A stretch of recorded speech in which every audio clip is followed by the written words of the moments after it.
Hello दोस्तों, स्वागत है आप सभी का दिशा एकेडमी के यूट्यूब चैनल पर। दोस्तों, पिछली वीडियो के माध्यम से हम लोगों ने पढ़ा था भारतीय राज्य व्यवस्था में 8वीं अनुसूची में वर्णित भाषाएं। आज के वीडियो के माध्यम से हम लोग पढ़ेंगे भारतीय संविधान की अनुसूचियां। जैसा कि हम सभी को पता है, भारतीय संविधान में मूल रूप से 8 अनुसूचियां थीं। इसके बाद में विभिन्न संशोधनों के माध्यम से इनकी संख्या वर्तमान में बढ़कर 22 हो गई, जिसमें 9वीं अनुसूची प्रथम संविधान संशोधन वर्ष 1951 के अंतर्गत शामिल की गई, जिसमें भूमि सुधारों से संबंधित, जमींदारी प्रणाली के उन्मूलन से संबंधित लगभग 13 अधिनियम प्रारंभ में लागू किए गए। वर्तमान में इनकी संख्या बढ़कर के 282 पहुंच गई। इसके बाद में 52वें संविधान संशोधन वर्ष 1985 में राजीव गांधी की सरकार में हमने दल बदल संबंधित प्रावधान किए, उसको 10वीं अनुसूची के अंतर्गत वर्णित किया गया। 73वें संविधान संशोधन वर्ष 1992 में 11वीं अनुसूची को शामिल करते हुए पंचायती राज प्रणाली की स्थापना की बात की गई और 12वीं अनुसूची 74वें संविधान संशोधन वर्ष 1992 के अंतर्गत शामिल की गई, जिसमें स्थानीय निकायों के माध्यम से शहरी स्वशासन स्थापित किया गया। तो इस तरीके से वर्तमान में हमारी अनुसूचियों की संख्या बढ़कर 12 पहुंची। तो आइए एक एक अनुसूची के बारे में डिस्कस करते हैं और इसके महत्वपूर्ण बिंदु पर चर्चा करते हैं। तो अगर हम बात करें संविधान के प्रथम अनुसूची की या प्रथम बिंदु की, इंपॉर्टेंट बिंदु की अगर हम बात करें, तो हम पहले बिंदु के अंतर्गत इसका अध्ययन कर सकते हैं कि संविधान में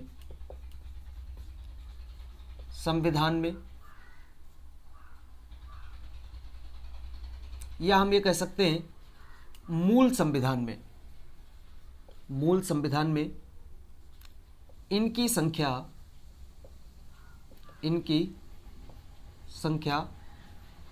8 थी, परंतु वर्तमान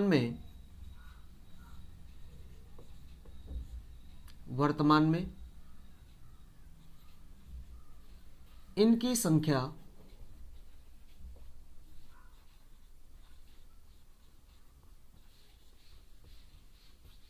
12 हो गई। तो मूल संविधान में इनकी संख्या 8 थी, वर्तमान में इनकी संख्या 12 हो गई है। आइए एक एक अनुसूची के माध्यम से हम पढ़ेंगे कौन सी अनुसूची के माध्यम से किस चीज़ का वर्णन मिलता है और कौन कौन सी अनुसूचियाँ किस संशोधन के माध्यम से कब जोड़ी गई। तो हम खंड वाइज इसका अध्ययन करेंगे। प्रथम 4 अनुसूचियाँ पहले हम देखेंगे, शेष 4 अनुसूचियाँ हम बाद में देखेंगे। तो इस तरीके से 8 अनुसूचियाँ होंगी और जो संशोधन के माध्यम से 4 अनुसूचियाँ जुड़ी वो सबसे अंत में देखेंगे। तो प्रथम अगर 4 अनुसूचियों की बात करें तो सबसे पहले प्रथम अनुसूची की अगर हम बात करते हैं, प्रथम अनुसूची में भारत को राज्यों और केंद्र शासित राज्यों का संघ बताया गया है। अगर हम संविधान का वर्णन करते हैं, अध्ययन करते हैं, तो संविधान के अध्ययन में ये देखने को मिलता है कि भारतीय संविधान की पहली अनुसूची, पहला भाग और पहला अनुच्छेद सिर्फ एक ही बात की व्याख्या करता है, वो है India that is Bharat shall be union of state and union territories, अर्थात इंडिया जो कि भारत राज्यों और केंद्र शासित राज्यों का संघ होगा। तो पहली अनुसूची के अंतर्गत वर्णित किया गया भारत संघ के राज्यों के नाम व उनके न्यायिक क्षेत्र। ये पहले बिंदु के अंतर्गत। और दूसरे बिंदु के अंतर्गत अगर हम देखें तो भारत संघ के संघ राज्यों के नाम व उनकी सीमाएं। तो पहली अनुसूची के अंतर्गत 2 महत्वपूर्ण बिंदु देखने को मिलते हैं। सबसे पहला भारत संघ के राज्यों के नाम व उनके न्यायिक क्षेत्र, और दूसरे के अंतर्गत भारत संघ के संघ राज्यों के नाम और उनकी सीमाएं। ये पहली अनुसूची में है। हम सामान्य तौर पर कह सकते हैं इंडिया, जो कि भारत राज्यों और संघ शासित राज्यों का संघ होगा, और इस संघ के लिए हमने यूनियन शब्द का प्रयोग किया है। इसके लिए हम भाग 1 जब पढ़ेंगे तो उसमें विस्तृत इसकी चर्चा करेंगे। अगर हम बात करें दूसरी अनुसूची की, दूसरी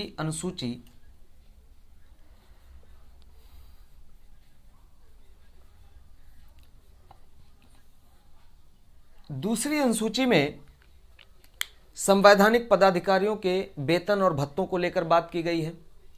अगर हम सामान्य तौर पर बात करें, आसानी से याद करने की विधि की बात करें, तो इंडिया, जो कि भारत राज्यों और केंद्र शासित राज्यों का संघ होगा, पहली अनुसूची में बात की गई है। अब इनकी संख्या 28 राज्य और 8 केंद्र शासित प्रदेशों के रूप में है।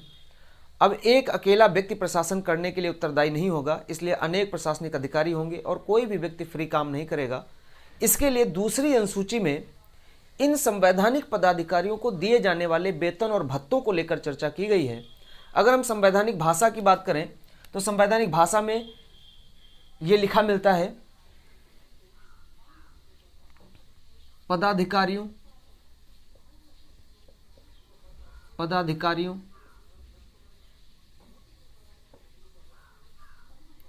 की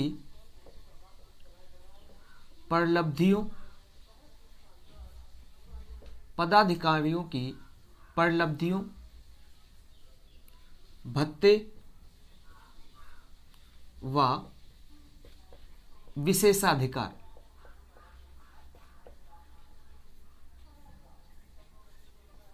तो दूसरी अनुसूची में देखने को मिलता है पदाधिकारियों या अधिकारियों के। अब किन पदाधिकारियों की बात की गई, यहां पर संवैधानिक पदाधिकारियों की बात की गई है। अब ये अधिकारी कौन कौन से, इन पर अभी हम चर्चा करेंगे। पदाधिकारियों की प्रलब्धियों, भत्ते व विशेषाधिकार को लेकर बात की गई है। अगर हम बात करें कि इसमें कौन कौन से पदाधिकारी आते हैं, तो सबसे पहला आता है आपका संघ में सबसे प्रमुख राष्ट्रपति, भारत का राष्ट्रपति। दूसरे अगर हम बिंदु की बात करें, राज्यों के राज्यपाल। यानी इन पदाधिकारियों की प्रलब्धियों, भत्तों के बारे में और उनके विशेषाधिकारों के बारे में दूसरी अनुसूची में लिखा गया है। सबसे पहला भारत का राष्ट्रपति, दूसरा राज्यों के राज्यपाल, तीसरा लोकसभा के अध्यक्ष एवं उपाध्यक्ष, राज्यसभा के सभापति एवं उपसभापति,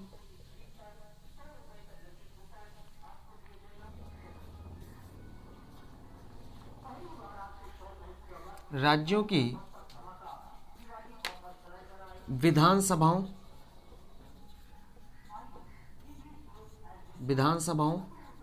के अध्यक्ष एवं उपाध्यक्ष,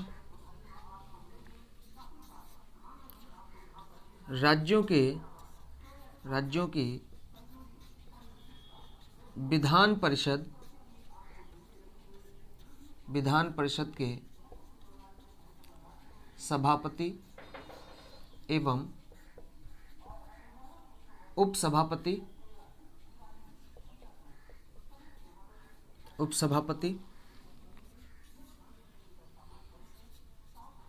उच्चतम न्यायालय के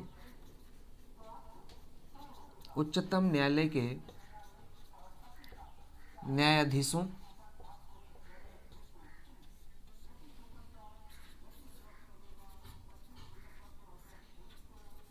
उच्च न्यायालय के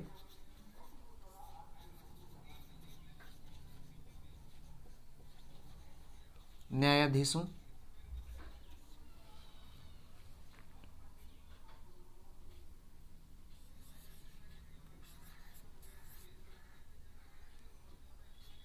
भारत के नियंत्रक एवं महालेखा परीक्षक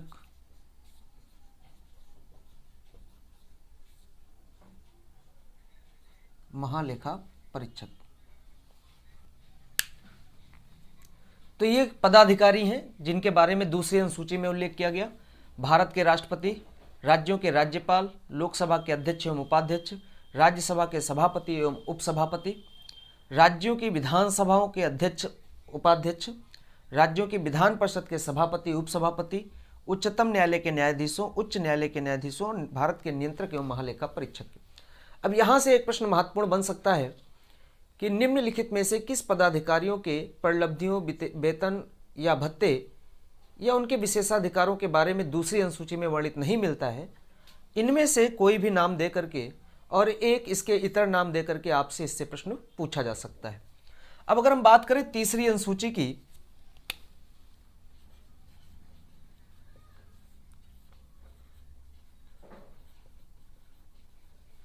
तीसरी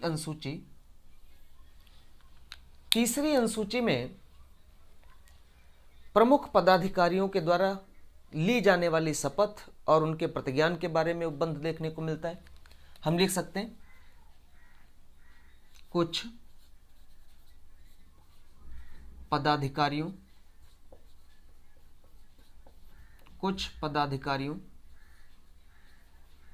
के द्वारा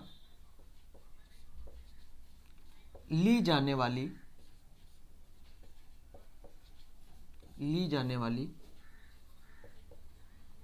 शपथ या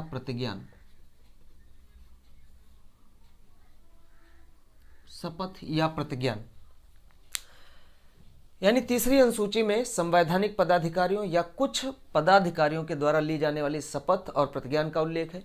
अब इनमें कौन कौन से पदाधिकारी शामिल हैं, इन पर हम बात करेंगे। तो सबसे पहला संघ के मंत्री के शपथ के बारे में तीसरी अनुसूची में लिखा हुआ है। दूसरा, संसद के निर्वाचन हेतु अभ्यर्थी, संसद में निर्वाचन से संबंधित जो भी अभ्यर्थी हैं।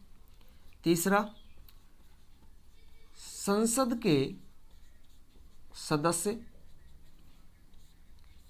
के सदस्यों के द्वारा ली जाने वाली शपथ है। चौथा, सर्वोच्च न्यायालय के न्यायाधीशों के द्वारा ली जाने वाली शपथ यहीं पर वर्णित है। पांचवा, भारत के नियंत्रक एवं महालेखा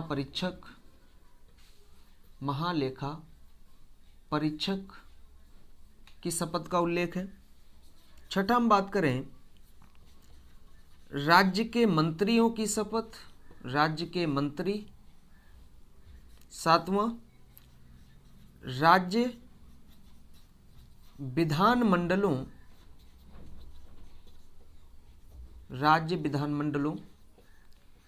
के निर्वाचन हेतु अभ्यर्थी। आठवीं में बात करें विधान मंडलों के सदस्य।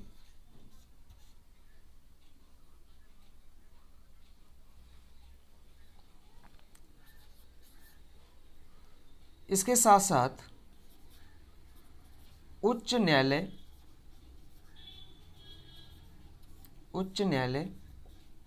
के न्यायाधीशों। तो ये कुछ पदाधिकारी हैं जिनकी शपथ का उल्लेख तीसरी अनुसूची में है।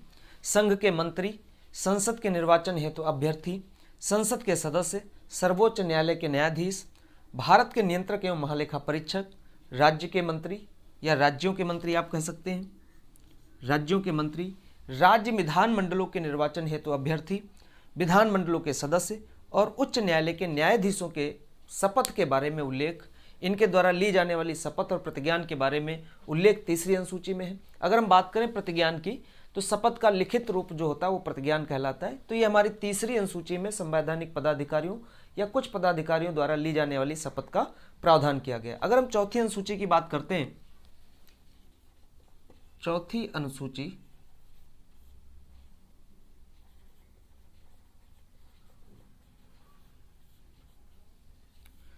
अनुसूची में राज्यों एवं केंद्र शासित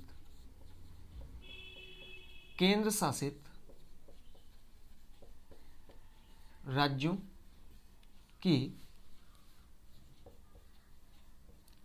राज्यसभा में सीटों का आवंटन किया गया। यानी चौथी अनुसूची के माध्यम से भारतीय संघ में शामिल राज्य और केंद्र शासित राज्यों को राज्यसभा में प्रतिनिधित्व दिया गया, और ये जो राज्यसभा में प्रतिनिधित्व दिया गया, ये संविधान सभा के गठन के अनुरूप प्रत्येक 10 लाख की जनसंख्या के अनुरूप दिया गया। यानी राज्यसभा में सीटों का आवंटन जो राज्यों और केंद्र शासित राज्यों को मिला वो जनसंख्या के आधार पर मिला। प्रत्येक 10 लाख की जनसंख्या पर एक प्रतिनिधि राज्यसभा में सीट ग्रहण करता है, और इस तरीके से सर्वाधिक जनसंख्या की अगर हम बात करें तो उत्तर प्रदेश राज्य की सर्वाधिक जनसंख्या है, और इस वजह से राज्यसभा में उत्तर प्रदेश की सर्वाधिक सीटें हैं। तो इस तरीके से चौथी अनुसूची में देखने को मिलता है कि राज्यों और केंद्र शासित राज्यों की राज्यसभा में सीटों का आवंटन। पांचवी अनुसूची की अगर हम बात करते हैं, पांचवी अनुसूची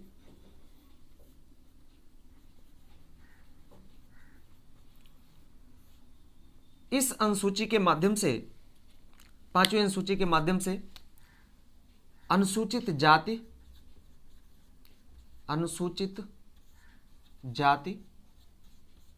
एवं अनुसूचित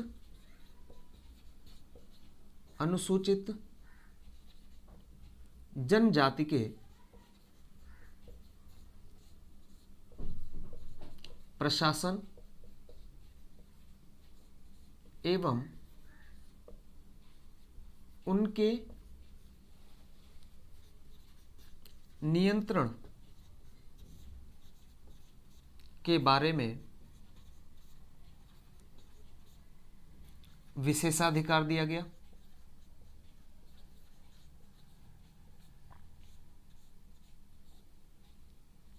राज्यों को अनुसूचित जाति जनजाति के प्रशासन और उनके नियंत्रण के बारे में विशेषाधिकार प्रदान किया गया पांचवी अनुसूची के अंतर्गत।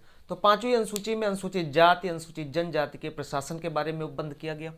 अगर हम बात करें छठी अनुसूची में, छठी अनुसूची के अंतर्गत कुछ राज्य हैं, उन राज्यों को हमने अनुसूचित जनजाति के तौर पर प्रशासनिक उपबंध किया है। अगर हम बात करें असम, मेघालय, मिजोरम एवं त्रिपुरा राज्यों के जनजाति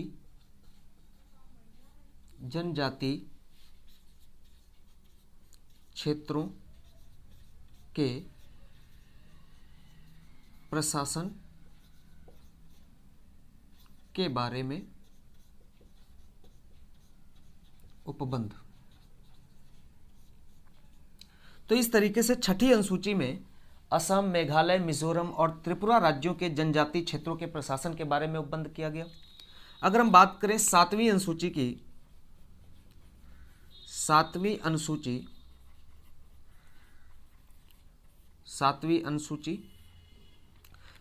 अनुसूची में सूचियों के माध्यम से हमने सातवीं अनुसूची के अंतर्गत 3 प्रकार की सूचियों के माध्यम से हमने केंद्र और राज्य की शक्तियों का बंटवारा किया है। तो हम लिख सकते हैं इसमें केंद्र व राज्य की शक्तियों का बंटवारा। और ये जो बंटवारा किया गया, ये किया गया 3 विषयों में या 3 वर्गों में विषयों को बांटा गया। सबसे पहला संघ सूची, दूसरा राज्य सूची और तीसरा समवर्ती सूची। अब यहाँ से बहुत सारे प्रश्न देखने को मिलते हैं। एक अलग से वीडियो के माध्यम से यहाँ पर हम परिभाषित कर देंगे कि कौन कौन से विषय संघ सूची के, कौन कौन से विषय राज्य सूची के अंतर्गत आते हैं और किन विषयों को समवर्ती सूची के अंतर्गत रखा गया। अगर हम विषयों की बात करें तो संघ सूची में मूल रूप से 97 विषय हैं, लेकिन वर्तमान में इनकी संख्या 99 है। राज्य सूची के विषयों की बात करें तो मूल रूप से इनकी संख्या 66 है, परंतु वर्तमान में फिलहाल में 59 विषय प्रभावी हैं, लागू हैं। अगर हम समवर्ती सूची की बात करें तो मूल विषयों की संख्या 47 है, लेकिन वर्तमान में मुख्य रूप से यहाँ पर 52 विषय प्रभावी हैं। अगर हम बात करें कानून बनाने को लेकर के तो संघ सूची पर कानून बनाने का अधिकार संसद के पास है। राज्य सूची पर कानून बनाने का अधिकार विधानमंडलों के पास है, विधानमंडलों के पास। और समवर्ती सूची पर दोनों को कानून बनाने का अधिकार है। तो संघ सूची के विषयों पर संसद कानून बनाती है, राज्य सूची के विषयों पर विधानमंडलों के द्वारा कानून बनता है। कुछ दशाओं में राज्य सूची के विषयों पर कानून बनाने का अधिकार संसद को मिल जाता है, वो हम बात की वीडियो के माध्यम से बात करेंगे। समवर्ती सूची में दोनों को कानून बनाने का अधिकार है। अगर हम यहाँ पर बात करें समवर्ती सूची की तो समवर्ती सूची हमारी ऑस्ट्रेलिया के संविधान से ली गई है, ये बहुत इंपॉर्टेंट है। ऑस्ट्रेलिया के संविधान से लिया गया समवर्ती सूची। अगर हम बात करें इन सूची की तो विषयों को सूचियों में विभाजित किया गया था। सबसे पहली बार भारत के इतिहास में भारतीय शासन अधिनियम या भारतीय परिषद अधिनियम 1935 में विषयों को 3 सूचियों के माध्यम से वर्गीकृत किया गया था, संघ सूची, राज्य सूची और समवर्ती सूची। लेकिन अगर आपसे प्रश्न पूछे कि समवर्ती सूची किस देश के संविधान से ली गई है तो इसका उत्तर ऑस्ट्रेलिया होगा। समवर्ती सूची पर राज्य के विधानमंडलों और संसद दोनों को कानून बनाने का अधिकार मिल जाता है। अगर इसके बाद हम बात करें 8वीं अनुसूची की, 8वीं अनुसूची में हमने संविधान में वर्णित 22 भाषाओं को स्थान दिया है। संविधान में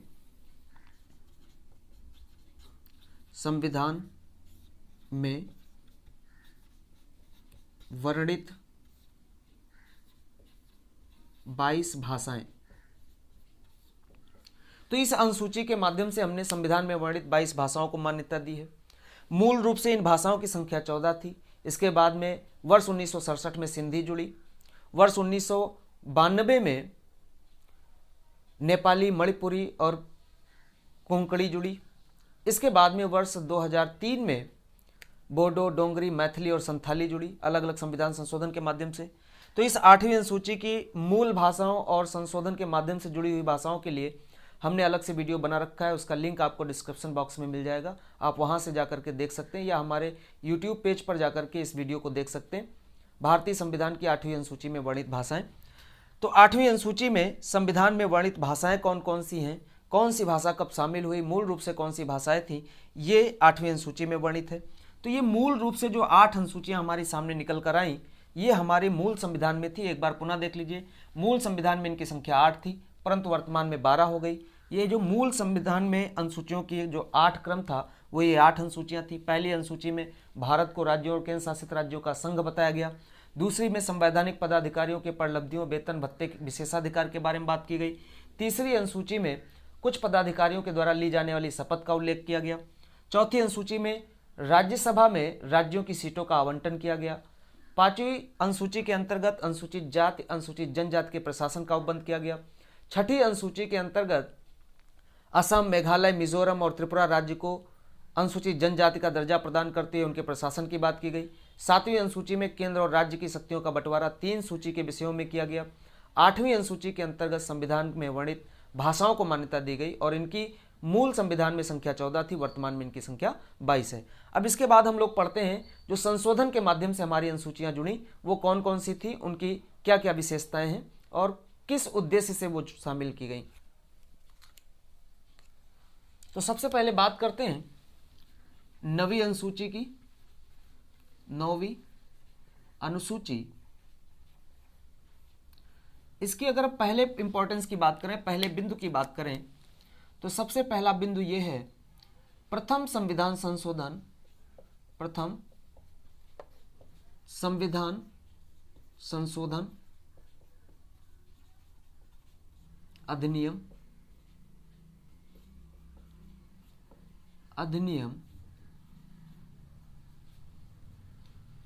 1951 में इसे शामिल किया गया। तो प्रथम संविधान संशोधन अधिनियम 1951 में इसे शामिल किया गया, पहली इंपॉर्टेंस। अगर दूसरी विशेषता की बात करें तो इसके अंतर्गत भूसुधारों व जमींदारी प्रणाली के उन्मूलन हेतु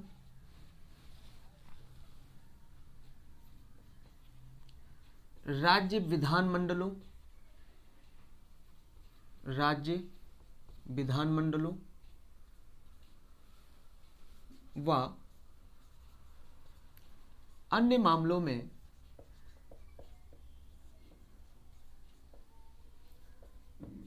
संसद के बारे में उपबंध किया गया।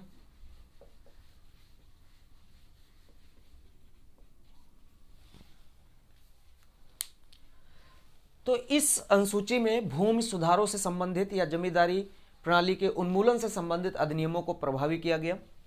इसके साथ साथ मौलिक अधिकारों के उल्लंघन पर न्यायिक संवीक्षा हेतु राज्य के विधानमंडलों और अन्य मामलों में संसद के बारे में उपबंध किया गया है। पुनः एक बार समझ लीजिए, 9वीं अनुसूची के माध्यम से भूमि सुधार तथा जमींदारी प्रणाली उन्मूलन से संबंधित अधिनियमों को प्रभावी किया गया। साथ साथ मौलिक अधिकारों के उल्लंघन हेतु न्यायिक समीक्षा के लिए राज्य विधानमंडलों एवं अन्य मामलों में संसद के बारे में उपबंध देखने को मिलता है। अगर हम तीसरे महत्वपूर्ण बिंदु की बात करें तो प्रारंभ में इन अधिनियमों की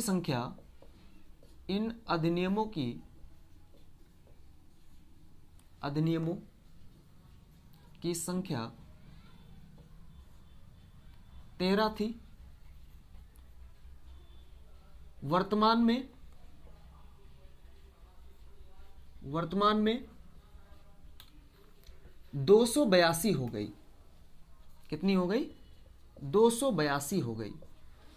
तो प्रारंभ में 9वीं अनुसूची में शामिल जो अधिनियम थे इनकी संख्या 13 थी, लेकिन वर्तमान में इनकी संख्या बढ़कर के 282 हो गई है।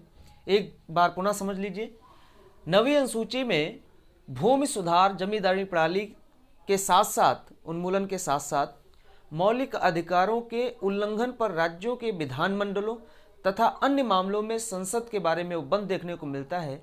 इसमें उच्चतम न्यायालय ने 2007 में एक निर्णय दिया था कि 24 अप्रैल 1975 के बाद होने वाले जो भी परिवर्तन हैं मौलिक अधिकारों के से संबंधित या भूमि सुधारों से संबंधित जो भी सुधार परिवर्तन हैं उनके लिए न्यायिक संवीक्षा की जा सकती है। 24 अप्रैल 1975 के बाद लिए गए फैसलों पर न्यायिक समीक्षा की जा सकती है। तो ये 9वीं अनुसूची से संबंधित कुछ महत्वपूर्ण बिंदु हैं। सबसे पहला, प्रथम संविधान संशोधन के माध्यम से जुड़ने वाला विषय या अनुसूची है, 1951 में शामिल किया गया। प्रारंभ में जो अधिनियम शामिल किए गए उनकी संख्या 13 थी, वर्तमान में इनकी संख्या 282 हो गई। अगर हम बात करें 10वीं अनुसूची की, 10वीं अनुसूची 2 महत्वपूर्ण बिंदु हैं। सबसे पहला, 52वें संविधान संशोधन 52वें संविधान संशोधन वर्ष संशोधन 1985 में शामिल किया गया। यानी 10वीं अनुसूची को 52वें संविधान संशोधन अधिनियम के द्वारा 1985 में शामिल किया गया। इसमें दल बदल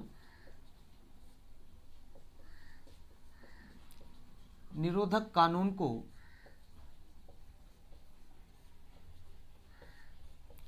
प्रभावी किया गया। ये आप कह सकते हैं कि 10वीं अनुसूची के माध्यम से हमने दल बदल पर प्रतिबंध लगाए। संसद के और राज्यों के विधानमंडल सदस्यों के द्वारा दल बदल की निर्भरताओं से संबंधित प्रश्नों पर विनिश्चय किया गया। तो 10वीं अनुसूची 52वें संविधान संशोधन वर्ष 1985 में शामिल हुई। इसमें दल बदल निरोधक कानून को प्रभावी किया गया। अगर एक और महत्वपूर्ण बिंदु की बात करें तो इस समय राजीव गांधी देश के प्रधानमंत्री थे।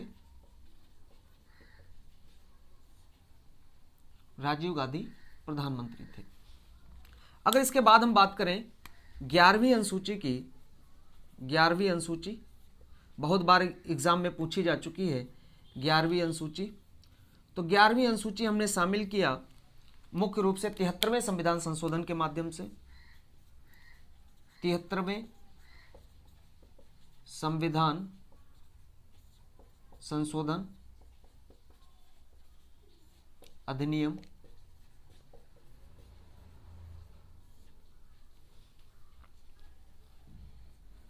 1992 में। दूसरे बिंदु की बात करें तो इसमें ग्राम पंचायतों के प्रशासन हेतु पंचायती राज प्रणाली का गठन,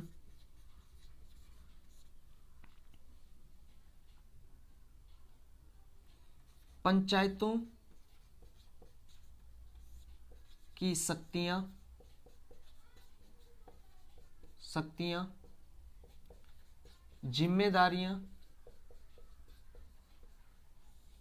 जिम्मेदारियां एवं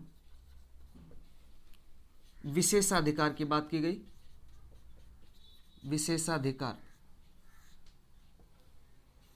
एक अन्य बिंदु की बात करें, इनमें विषयों की संख्या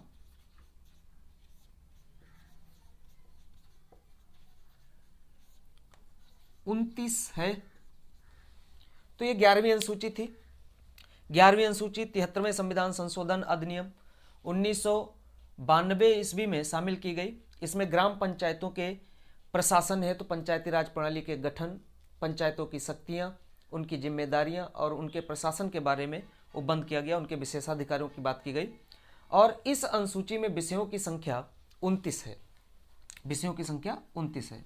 अगर इसके बाद हम बात करें 12वीं अनुसूची की, 12वीं अनुसूची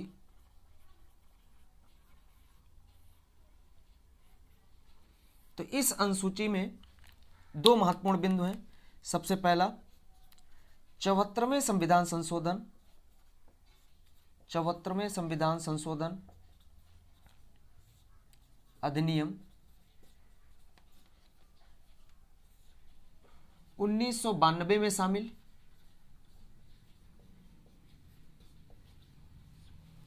दूसरे बिंदु की बात करें,